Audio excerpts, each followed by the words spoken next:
prejudicado ou em confronto com súmula ou jurisprudência dominante do respectivo tribunal, do STF ou de tribunal superior. Observem que são 4 motivos, não é isso? Eu até coloquei de forma um pouco diferente para poder fazer esse grupamento. Senhores, o que é um recurso manifestamente inadmissível? Está intempestivo. Concordam comigo? Não tem preparo, ok? Não tem as peças ditas obrigatórias. Não é o recurso próprio e não é possível aqui que eu utilize a figura da fungibilidade.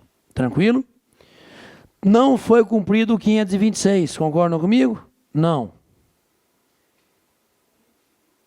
Porque isso é decisão do relator liminarmente. E o 526 só depois de arguído pela outra parte. Cuidado, não tropequem. Tropequem não. Tropecem. Beleza? Senhores, inadmissível porque é intempestivo, porque não está preparado, porque não é o recurso próprio e eu não consigo pensar na fungibilidade, porque não tem as peças obrigatórias. Aí eu vou sapecar recurso manifestamente inadmissível. Isso é forma ou substância? Forma. Por que o recurso pode ficar prejudicado, hein? Boa, juízo de retratação. Se não foi o cidadão lá em 3 dias, aí o próprio juiz de primeiro grau falou, tribunal, voltei atrás da minha decisão, exerci juiz de retratação, eu vou julgar o quê? O recurso ficou prejudicado. Forma ou substância? Forma. Hein? Desistência tornou o recurso prejudicado.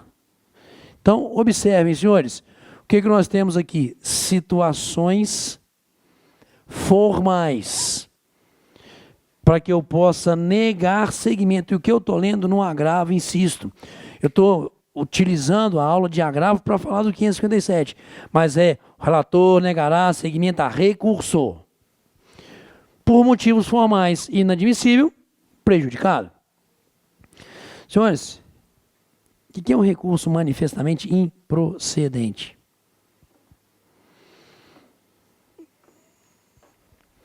Forma ou substância? Substância, isso é mérito recursal. Analisado apenas por um. Mas na frente do improcedente eu estou colocando manifestamente. Ok? E ao colocar esse manifestamente é gritante para o relator que os argumentos trazidos não são argumentos suficientes para fazer ali a reforma da decisão. Talvez porque eu, junto com os meus outros companheirinhos de turma, tenha semana passada julgado um caso parecido com esse, eu já sei o entendimento até dos outros que compõem essa turma julgadora. Então isso aqui é um permissivo, senhores, para uma análise meritória do relator. E se ele percebe que é manifestamente improcedente, que ele possa estar negando o segmento. Então negar segmento não é apenas por motivo formal. Negar segmento é por motivo também substancial, por motivo meritório. E tanto é que o que seria uma decisão contrária à súmula, estou examinando mérito, estou examinando substância. Então toda vez que eu estou recorrendo e o meu recurso está atingindo, consequentemente, uma matéria já sumulada pelo STF, pelo próprio tribunal ou jurisprudência dominante, cara, mérito. Eu vou estar, consequentemente, negando o segmento. Alguém não estará feliz com isso. O recorrente. Razão pela qual eu perguntarei aos senhores qual é o recurso cabível contra essa decisão que nega seguimento a esse recurso. Cabe justamente recurso de agravo. O chamado agravo interno. Por que ele ganhou esse nome de agravo interno? Senhores, 557, voltei a ele. Eu vou pular o parágrafo 1º A, ok? e vou ao parágrafo 1º, que seria, na verdade, o parágrafo 2º. Porque a preguiça foi tanto que eu, quando mexi na lei, coloquei o parágrafo 1º A e nem renumerei os outros. Eu podia ter colocado um parágrafo 1º, renumerado o parágrafo 1º como 2º e o parágrafo 2º como 3º. Aí fica as coisas estranhas dentro da lei nossa. Tudo bem. Vamos lá. Parágrafo 1º não é o parágrafo 1º traço A.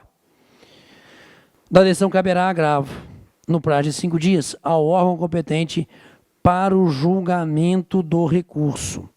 Senhores, hipótese de incidência. A lei está dizendo, cabe esse recurso. Como ele há de ser processado? E internamente o regimento é que vai me dizer.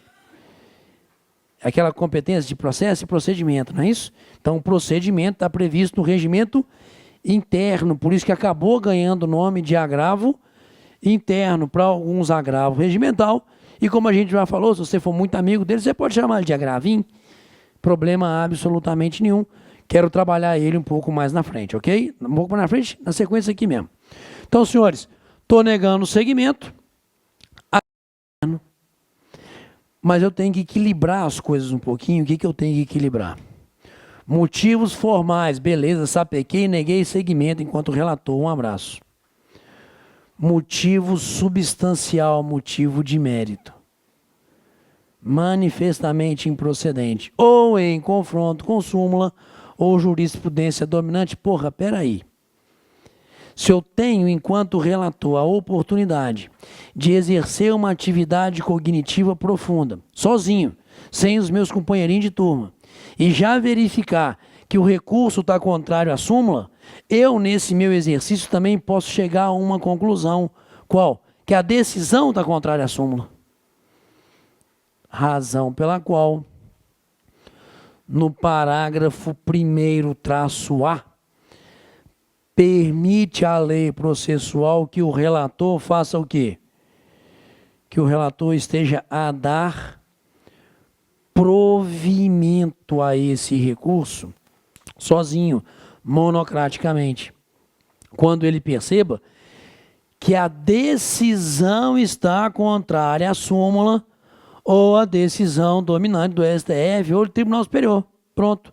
O mesmo argumento que eu dou em profundidade cognitiva ao relator para negar segmento por esse motivo meritório, eu também dou ao relator em profundidade cognitiva a oportunidade de, por outro lado, dar provimento, ao perceber que o que está contrário à súmula, na verdade, é ali a decisão recorrida. Pegamos? Da mesma forma, agravo interno. Ok? Dúvidas, senhores? Então, item 1 do artigo 557, sobre esse agravo interno, eu quero falar depois que eu terminar a figura do agravo de instrumento, aí eu volto nele, não me deixem esquecer disso, por favor. Item 1, relator está negando segmento ou dando provimento. Ótimo. Primeira decisão monocrática do relator, que nos interessa aqui nesse estudo nosso. A história da lei é: faça uma opção, cidadão. Uso do agravo retido ou do agravo de instrumento. Faça essa opção. Em alguns casos, eu leio antigamente, falava, era agravo retido ou era agravo de instrumento. Aí, num segundo momento de reforma do processo, eu digo: relator, você tem uma faculdade de converter o agravo de instrumento em retido. Até que veio numa terceira fase de reforma do Código, a redação atual do 522, que fala que a regra é agravo retido, não agravo de instrumento nem como faculdade. E interposto, então, equivocadamente o agravo de instrumento, o que o relator vai fazer? Inadmitir? Não. Ele vai fazer o converter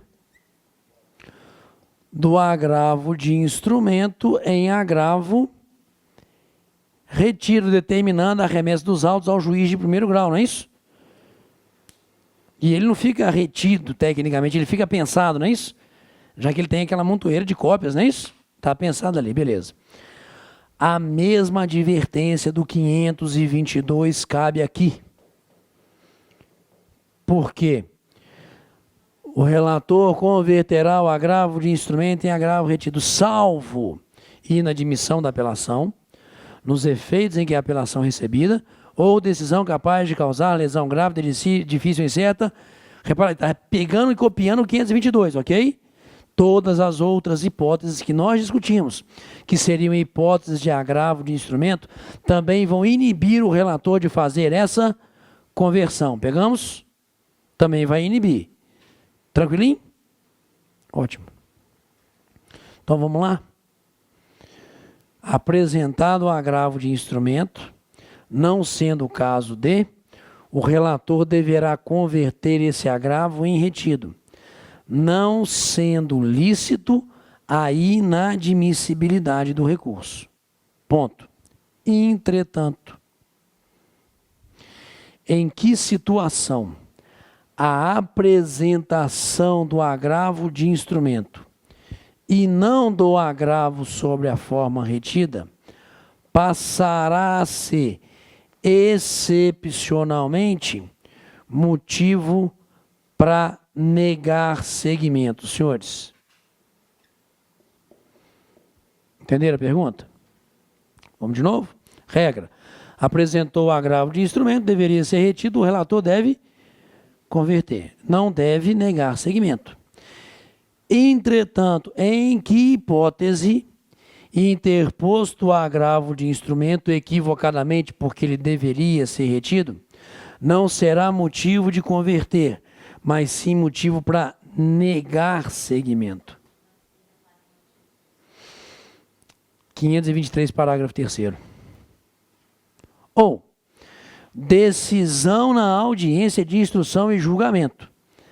Agravo retido de forma oral e imediatamente. Eu não fiz isso. Eu entrei com agravo de instrumento. Senhores, por que que esse agravo de instrumento não vai ser convertido em retido? Qual que é o prazo para o agravo retido, em regra? 10 dias. Qual que é o prazo do agravo do instrumento? 10 dias. Qual que é o prazo para o agravo retido de forma oral na audiência? Imediatamente. Pronto. Aí nós vamos discutir se o converter, perdão, está certo ou está errado. Se é matéria de urgência, eu não posso, enquanto juiz, perdão, enquanto relator, converter. Se é coisa de urgência, tem que ser agravo de instrumento. O que eu estou ponderando? Deveria ter sido agravo retido. Entendeu? E não foi. Nesse caso, eu não posso converter o agravo de instrumento em retido, porque está intempestivo. Porque esse agravo retido, por proposição do parágrafo 3º, teria que ser feito imediatamente. Sacaram a ideia aqui, senhores? Então existe, tecnicamente, essa possibilidade mínima, mas é possível, de eu não converter, de eu simplesmente negar seguimento por esse motivo. Legal. Juntamos a isso o artigo 523. Mas eu vou pegar esse gancho. Eu acho que é uma decisão de urgência. Logo, eu tampei um agravo de instrumento. Caiu na mão do relator e falou, urgência porra nenhuma. Converto em retido. Ficarei feliz? Beleza. Qual é o recurso cabível contra essa decisão do relator que converte o agravo de instrumento em retido, senhores? Interrogação. Beleza? Por quê? Nós vamos lá de uma vez. Não cabe nenhum recurso. Vou insistir de novo. Não cabe nenhum recurso da decisão do relator que converte o agravo de instrumento em retido. Não estou dizendo que não possa ser essa decisão impugnada. Eu estou dizendo que contra essa decisão não cabe recurso. Ponto. Meio de impugnação eu quero discutir um pouquinho mais na frente. Ok? Então, item 2. Item 1, negar segmento ou dar provimento na extensão.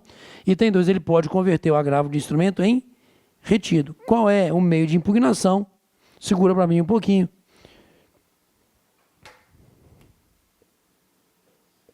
Tem 3. Senhores, quando eu falo agravo de instrumento, eu estou dizendo recurso que possui ali o chamado efeito devolutivo. Então, eu tenho ali o efeito devolutivo. E sempre houve uma licitude. Qual licitude, senhores? De ser concedido o efeito suspensivo. Sempre foi possível, sempre foi possível. Peguem para mim, por favor, a redação do artigo 558 do Código de Processo Civil. Ele está até em referência cruzada, nesse item 3. Agravo de instrumento. O recurso que é recebido no duplo efeito ali de uma forma imediata é a apelação, não é isso? O resto dependeria de requerimento. Tanto que, vamos lá, o 558 coloca, é possível a requerimento, acharam o requerimento aí? Não pode o relator conceder efeito suspensivo de ofício, ponto. De novo? Não é lícito ao relator conceder efeito suspensivo ao agravo de instrumento de ofício. O primeiro requisito para que esse efeito seja concedido, segundo o artigo 558, é justamente o que? A existência do requerimento. Não é lícito ao relator conceder efeito suspensivo de ofício ao recurso. A lei está dizendo que a requerimento poderá o relator conceder efeito suspensivo. Vem trazendo um monte de casos, não é isso? Beleza? Senhores, esse 558 trabalha todos os casos de forma exaustiva ali? Não, ele cria exemplos. Em casos como, não é isso? Mas também em todos os outros casos em que eu tenha presente relevância de fundamento. Acharam aí? Como requisito? Relevância de fundamento, ok? E qual seria o outro requisito, senhores? Lesão grave de difícil ou incerta. Reparação, me permitam traduzir isso para perículo e mora. Não é isso? Porque até eu julgar o recurso e, consequentemente, reformar a decisão, como esse recurso não tem efeito suspensivo, a decisão vai ser cumprida no mundo real. Não é isso? E aí, então, perículo in mora, isso pode estar causando dano com a primeira decisão. Concedo efeito suspensivo. O efeito suspensivo não é necessariamente para suspender o processo. É para suspender o cumprimento, a efetividade da decisão. Ok? Porque ela pode estar causando um grave dano, uma lesão. E em razão da relevância do fundamento e havendo requerimento, poderá ser concedido efeito suspensivo, sempre foi possível. A lei sempre falou é possível conceder efeito suspensivo. Eu vou voltar ao item 3, mas antes, vem aqui comigo, por favor. Eu vou dizer, grosso modo, que existem dois tipos de decisões interlocutórias. Ok? Uma decisão interlocutória, que eu vou dizer que é uma decisão interlocutória positiva, ok? E uma decisão interlocutória que eu vou dizer que ela é negativa. Tranquilo? Comprar as coisas no shopping hoje é isso que acontece. Não é isso? Larga a mão, vem para dentro de sala, as coisas ficam assim, ficando no meio do caminho. É shopping hoje. Mas tudo bem, a garantia sou eu. Ótimo. Senhores, decisão interlocutória. Procura saber depois a informação do que rolou ali.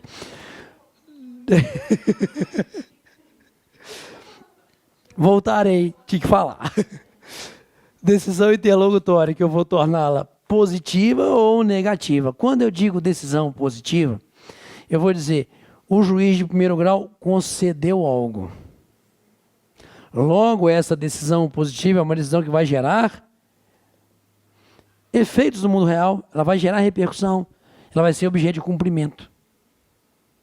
O que seria, então, nessa linha de raciocínio, uma decisão interlocutória negativa? Indefiro, não concedo, fica tudo do jeito que está. Então, essa decisão, por ela, não serão gerados efeitos. Os efeitos já ocorrem, mas de situação pretérita. Aqui, uma decisão positiva, ela gera efeito, é em razão dela que eu altero, é em razão dela que ocorre, é em razão dela que eu efetivo, aqui não. Vai ficar tudo do jeito que está. Se está gerando efeito numa situação anterior, que continue. É uma decisão negativa. Eu quero ver você pedir efeito suspensivo quando você entrar com agravo de instrumento contra uma decisão negativa.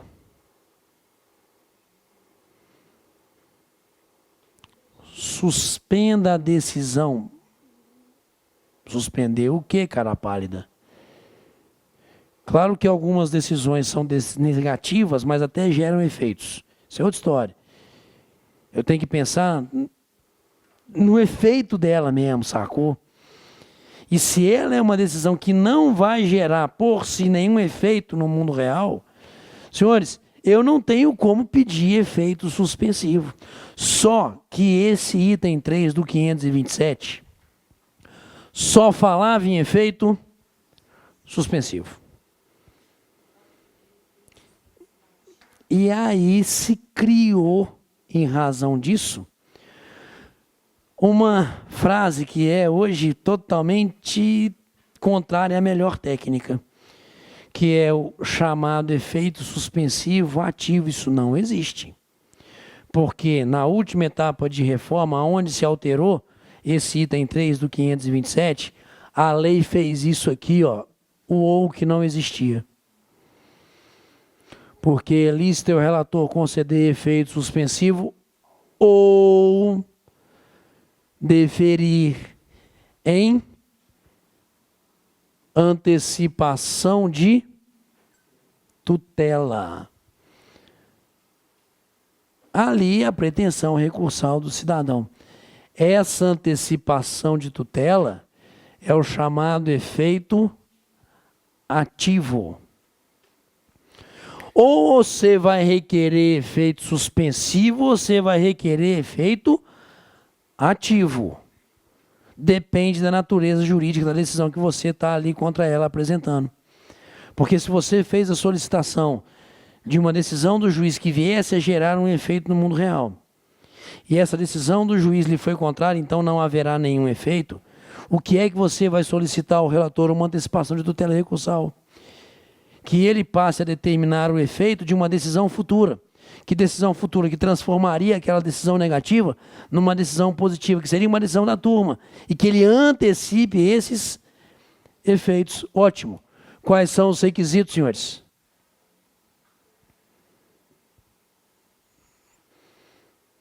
Requerimento da parte, prova inequívoca, verossimilhança da alegação, dano irreparável de difícil reparação.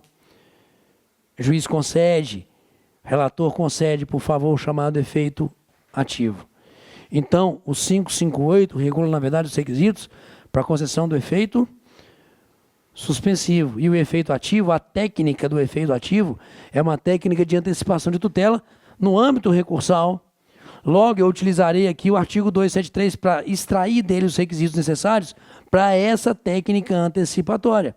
E que siga até final julgamento o recurso para confirmar ou não a decisão ali de suspensão ou de antecipação de tutela, conforme o caso.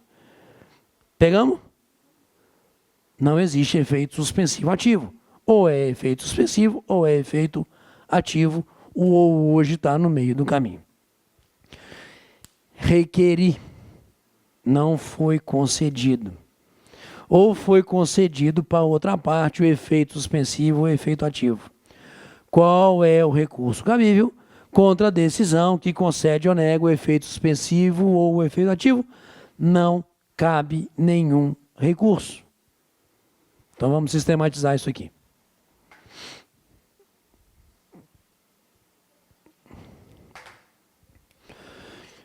527 item 1, 527 item 2, 527 item 3. Da decisão do relator que nega seguimento ou dá provimento ali por decisão monocrática, o que é que eu tenho, senhores? Agravo interno. Da decisão que converte ou que concede ou nega efeito suspensivo ou ativo, eu não tenho nenhum recurso.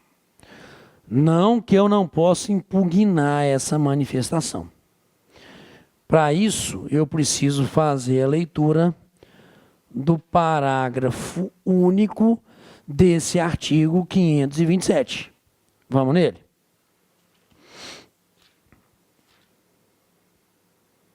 Parágrafo único.